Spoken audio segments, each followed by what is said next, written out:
Welcome to the Moms Makin Dough podcast and episode 52. So this is my first full year of Moms Makin Dough.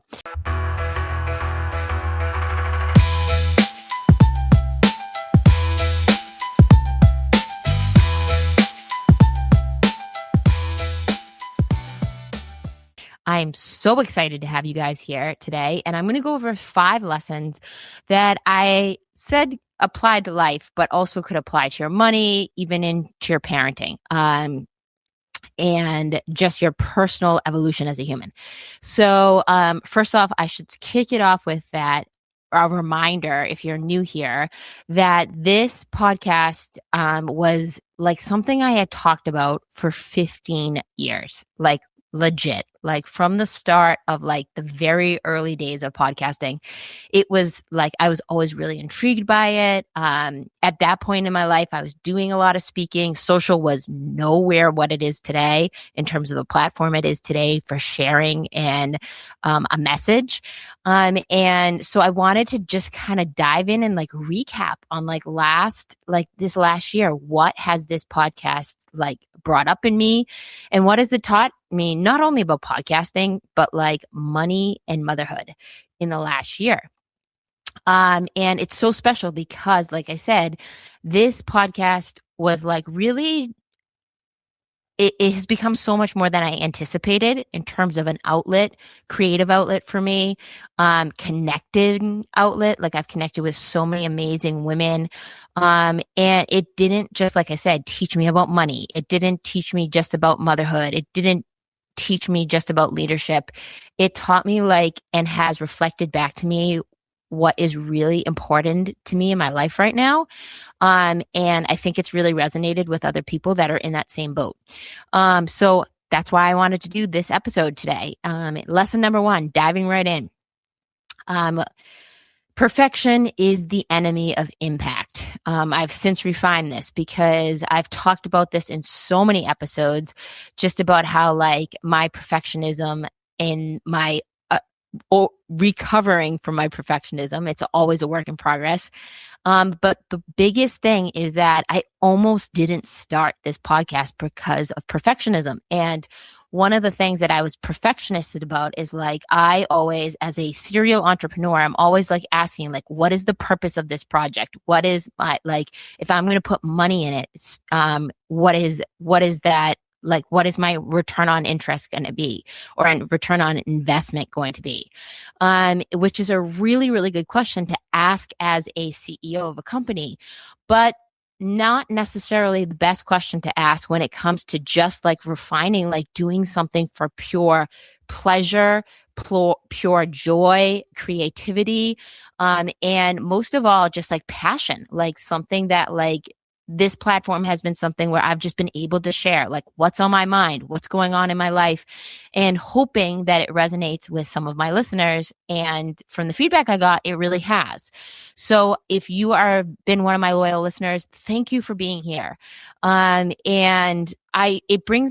This lesson specifically brings me to a moment where I was thinking about how like I would always get lost in like the details, of my perfectionism of like, I don't have a proper studio. I don't have the best lighting. And it was so interesting. Some of my early feedback on my podcast was from people who have never podcasted before, but that were like, your lighting sucks. And I was like, it was such a amazing reflection back to me of like, just keep freaking doing it. Because for everyone that sent me feedback that was like, critical, even though some of it was in like out of love, it was such a great continuing test of like, can you get past it having to be perfect? Waiting for the perfect studio, the perfect lighting, the perfect format, the perfect schedule, the perfect guests, the perfect, content. And just brought me to the realization of just that clarity comes through creation. And could I start to be okay with being in what I call the messy middle? And I don't know who needs to hear that today, but that's like how it's coming up to me is, I think about it as like women delay starting businesses and they just delay leaving that W-2 job. That's their golden handcuffs. They are waiting for this like perfect moment. And I always say like perfection has become like how I define it in my head is perfection is often just fear of wearing like, a really nice designer outfit, right? Like, and I've started to realize in this first lesson that like perfectionism, overcoming that is that actually momentum creates confidence, not the perfectionism. So like it's not the other way around. It's not like, hey, if it's perfect, I'll feel confident doing it. It's more like get doing it and then you'll get confident. So it's the big takeaway from this lesson number one is like start messy and start getting comfortable with being in the what I call the messy middle, where it doesn't look pretty, you don't have good lighting, you dropped your audio, you dropped an F-bomb, like all of these things that you're like, oh shit, I don't want to be doing that. I have a zit on my face. Even when I hit the camera today, I was like, holy shit, I need my hair done. Because like I've got grays coming out. Good news is I got that tomorrow. So just thinking about those little things that even though it's messy, even though my hair's not blown drawn out, like just do it because it's the message that matters, not the mess. So that was lesson number one is just that remembering that perfectionism is really the enemy of impact. And that's the intention behind me hosting the podcast and creating this was that I wanted to just hone and refine a message.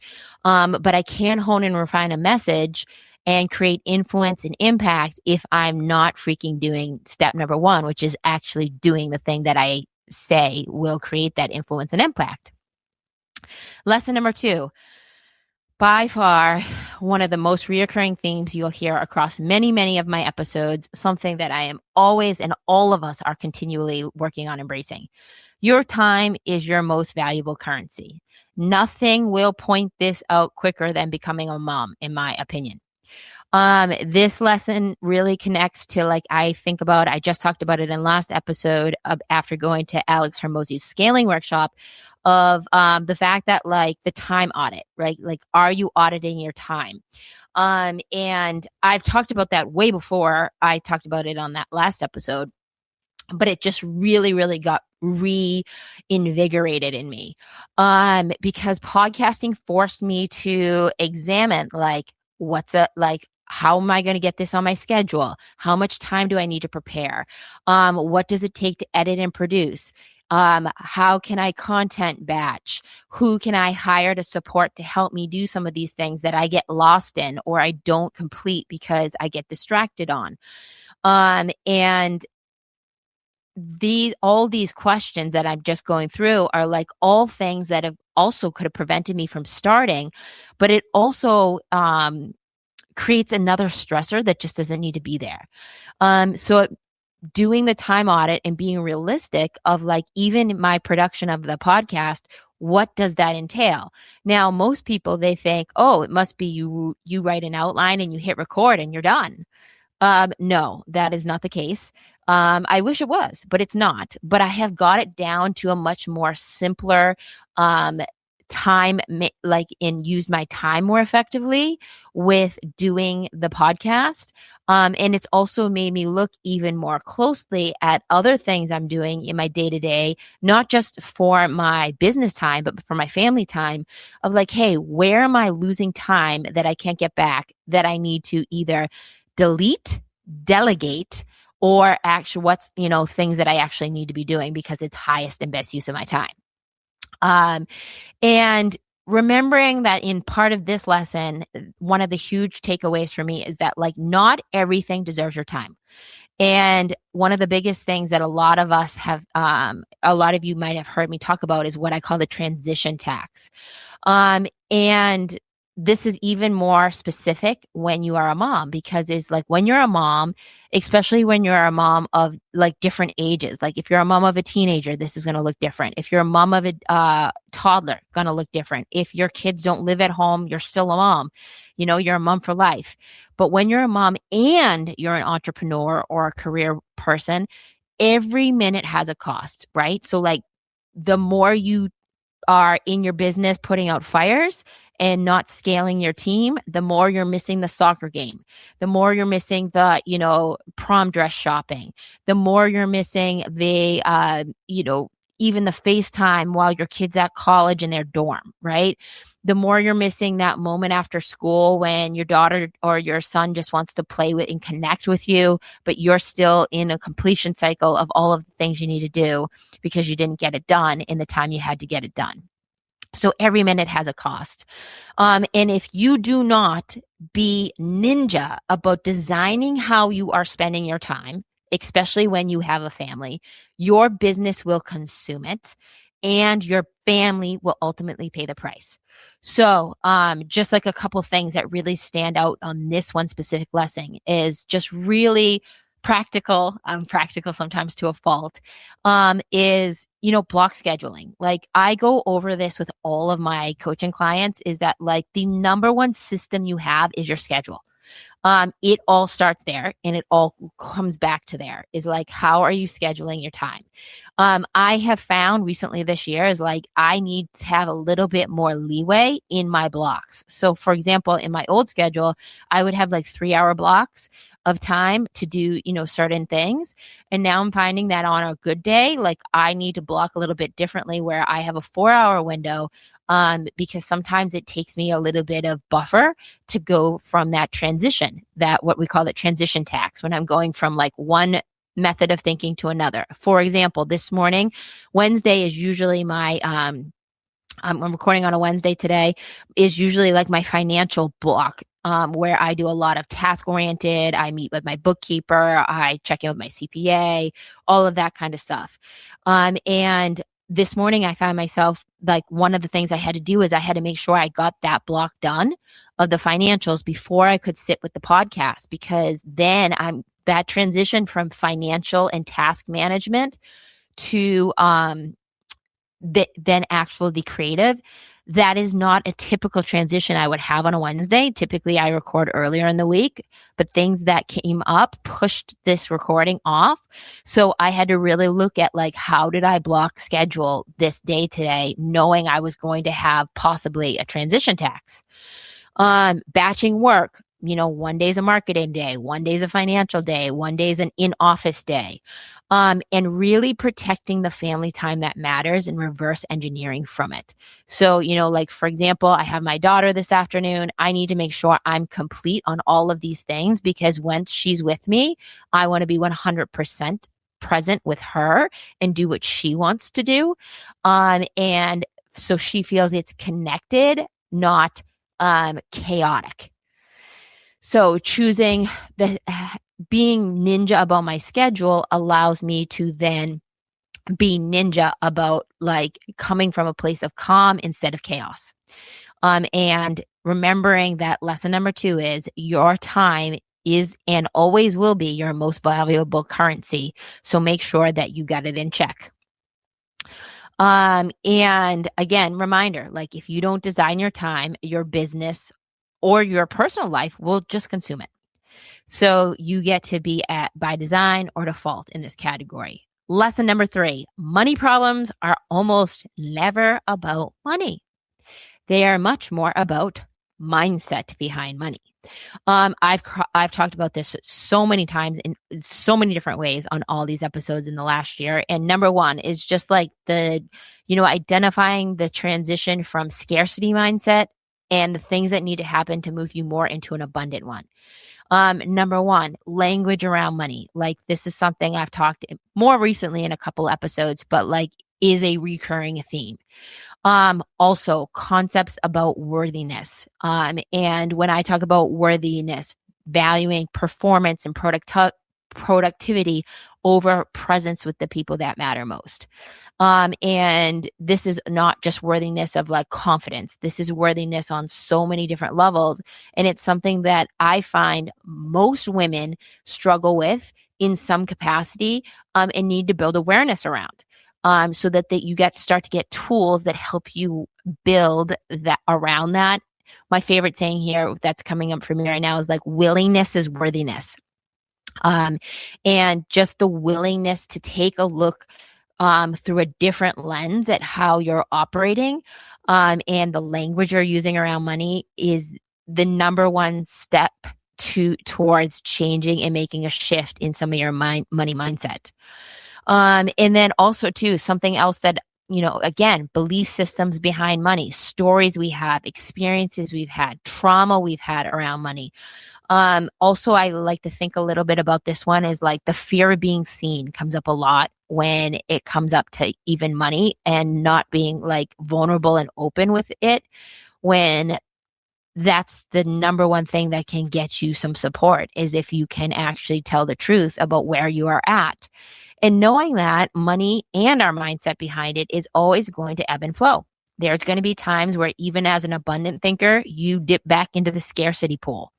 And the question is can you, utilize and access resources that can help you instead of, diving back into the scarcity pool?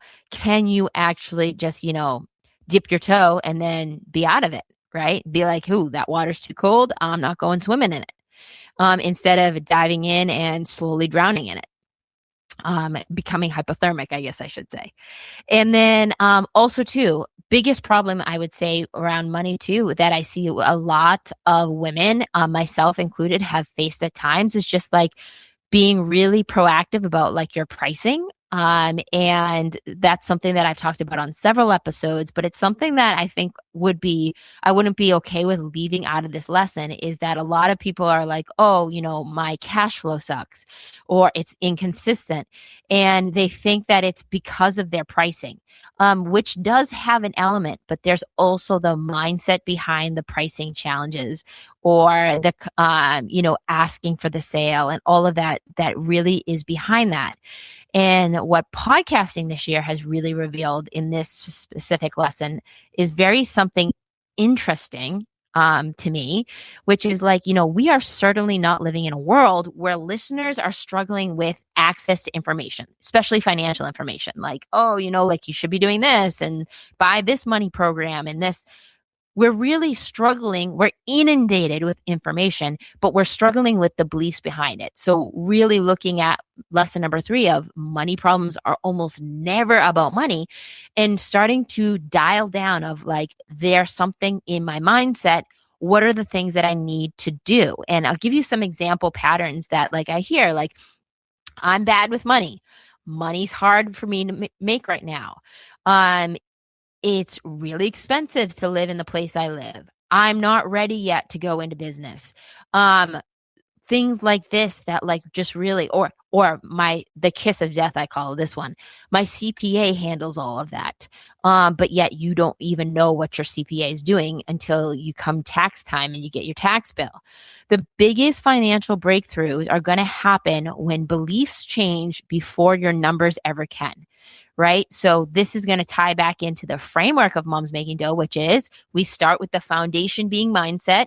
Then we think and talk about how we're going to make money, how we manage the money we make, and then ultimately, how are we going to multiply it?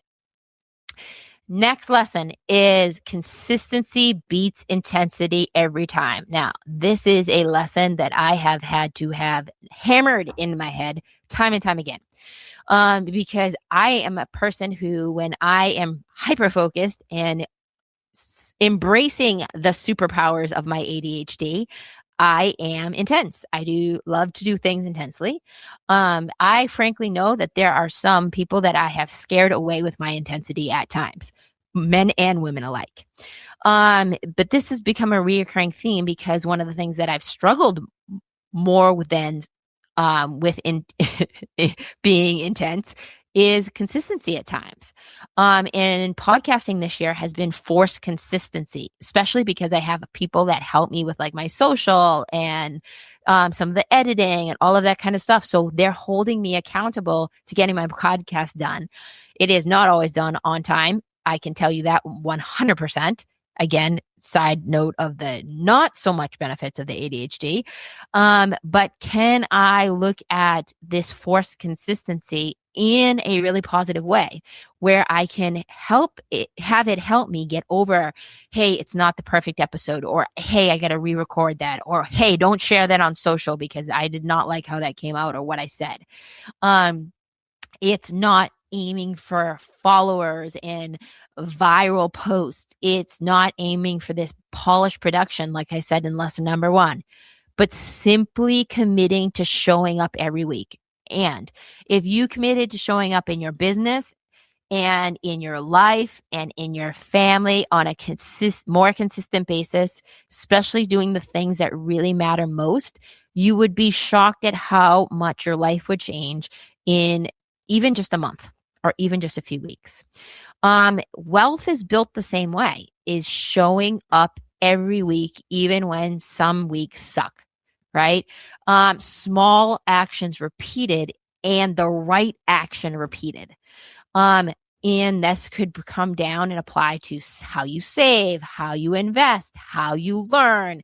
And, you know, like, just this is where I think a lot about in this case is that multiplying of your money is that like it's compounding, right? Your effort, you're looking to get your effort to compound.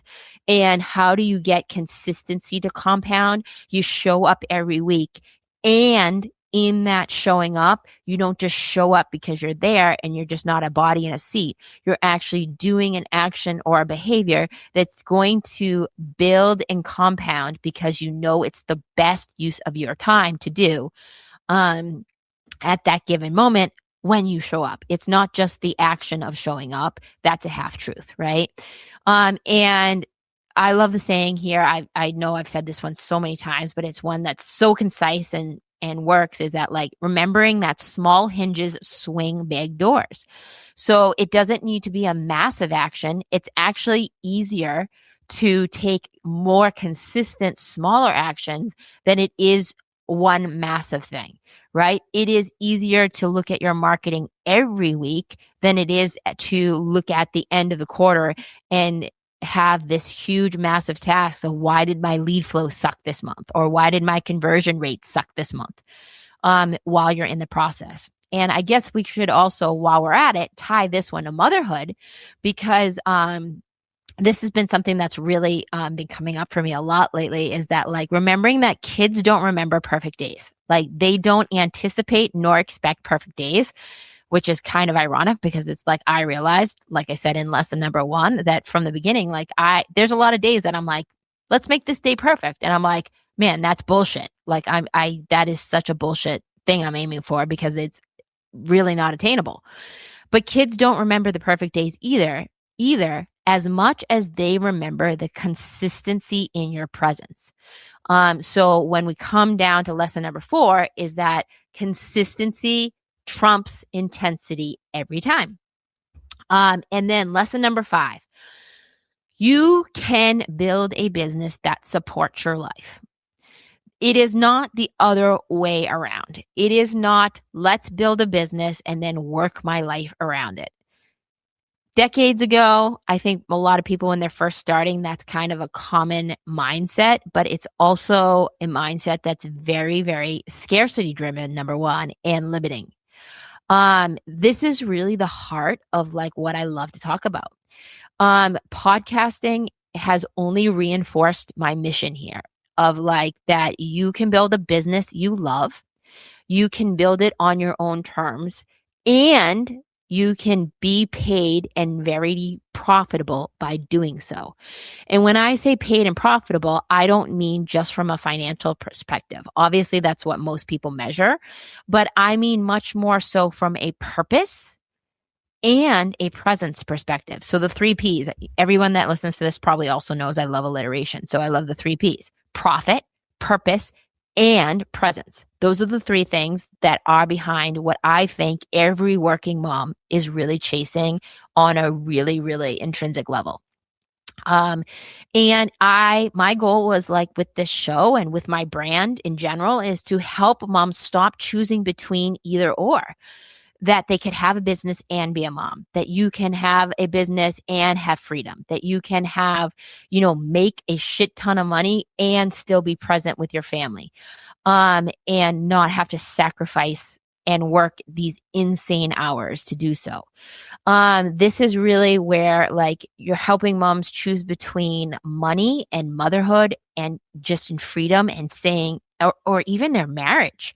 There's so many people I've worked with this last year, like that's been a big cost to them is like their marriage, but as they've built their business.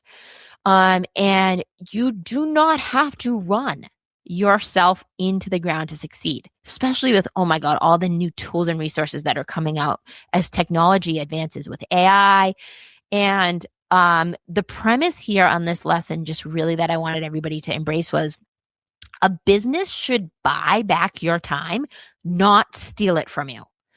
And this is where I love to tie into that kind of like CEO identity, whether you are the CEO of a company, CEO of a business, or CEO of your home. I want to like just really encourage women to stop operating like exhausted employees inside their businesses and their careers, because you need to design systems that support your life and your lifestyle so that you can focus on those three P's: the profitability, the purpose driven activities, and the passion and the presence that are going to come behind it. So it's really four P's, I guess. I haven't even thought about it that way. So I just want you to share that this podcast has become so rewarding for me. And I want to remind you that whether you're building a business, whether you're rebuilding your finances, whether you are rebuilding or building a family, or just trying to figure out how to redefine what it looks like for you to be a present mother and a profitable, or successful business owner or working mom, I want you to know something that's really important to me is that you do not have to do this perfectly. There is no one that does. You just have to A, get started, B, keep going, and C, be willing, open, and able to really value yourself enough that you design your business around your life instead of building that business around or your life around that business. And the reason that I think that this is so critical to understand, and why I wanted to do this 5 lessons episode is because, like I said, these can apply to anywhere in your life, right? Like these are not just like about your finances. This is not just about your family life. It is really just embracing the fact that you are incredibly powerful. And one of the most meaningful moments I wanted to end with that happened this year was one of the things that I didn't include this as a lesson, but it's really, really fascinating to me, is that a lot of times you put episodes out there and you're like, oh my God, I don't even know what I talked about. I don't know if what I said made any sense. And there's probably no one listening. And I got my most magical moments this year have been from some listener feedback. And one of the ones I wanted to share with you was just recently. This is a one I get pretty often, actually, is someone slid into my DMs and they said, you know what, for years, I just thought I was bad with money. Now, this is not a listener that I personally know at all either. She's a pretty new follower and she's like, but listening to your podcast made me realize I'm not bad with money. I just never learned how to think about it differently or what to do with it because she was not privileged where she had access to women that thought differently. And it just reminded me of like, this is my purpose behind it, is that I don't know who is listening to this. I don't need to know. And it reminded me that so many women are struggling because they think they're incapable. But that is not the reality. The reality is not you're incapable in any way, shape, or form. We have access, like I said in one of the lessons, to so much information. We're inundated with it, but we're not really taught and encouraged to talk about our money. And that's something that is what I really want to continue with this podcast over my next year, is not just talking about numbers, not just talking about strategies, but giving you the confidence, the clarity, and permission that it's okay if you need it. You certainly don't, to just really make this a more connected conversation. And if you are getting a ton out of my podcast, I really, really thank you so much for being a loyal listener. And one of the greatest things you could do to help me celebrate is write a review on Moms Making Dough. And the second thing that you could do, if you're feeling really generous, is you could share it with someone who might not have heard about this show before, and just help me organically grow my following. Because like I said, I'm doing this for pure creative passion. And it is really helping me refine what I am really passionate about talking about. I know it's helping people because I am getting that feedback. And I so appreciate you being on this journey with me for the last year. And I look forward to what's to come in Moms Making Dough. And so if you could rate and review, even better, and share it with someone you know who could use this information, I'd really appreciate it. And we'll see you next time on Moms Making Dough.